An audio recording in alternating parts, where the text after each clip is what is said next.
We have all heard of defensive driving. However, defensive flying is about using specific strategies for keeping ahead of the curve when it comes to safety.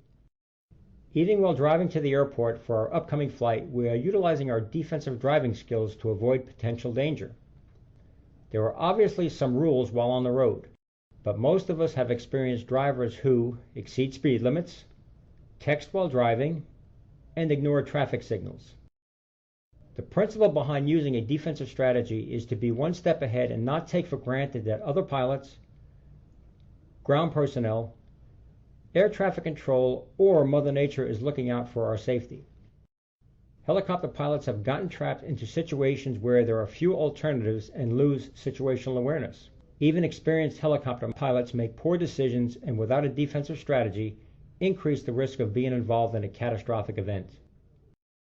Proper pre-flight preparation mentally prepares helicopter pilots for the upcoming flight, whether the flight involves training, is tactical in nature, or a leisurely cross-country.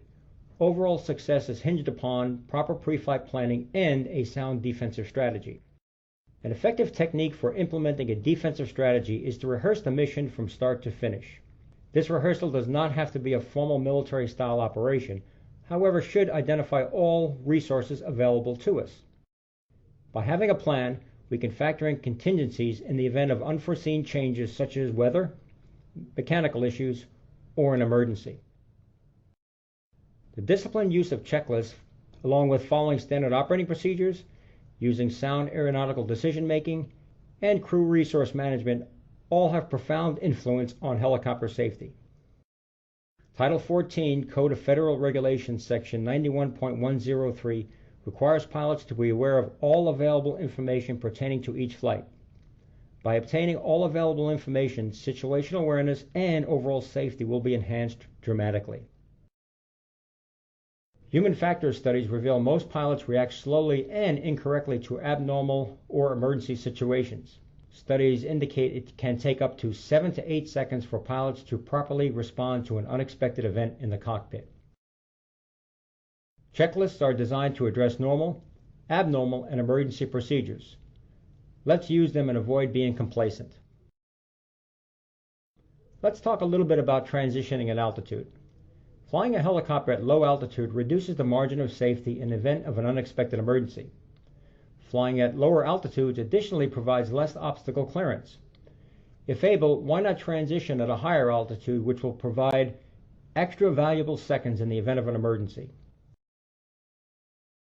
By planning a conservative flight plan route, avoiding dense vegetation, overflying large bodies of water, and flying at a higher altitude while transitioning will provide a greater selection of suitable landing areas in the event of an emergency. With proper planning and by stacking the deck in our favor, we can increase our margin of safety. Remember, a good offense is our best defense. Expect the unexpected. Preparation is the key ingredient for a successful flight.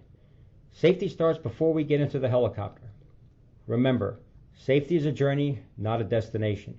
We should always reflect, look back, and see how we can improve our defensive flying skills.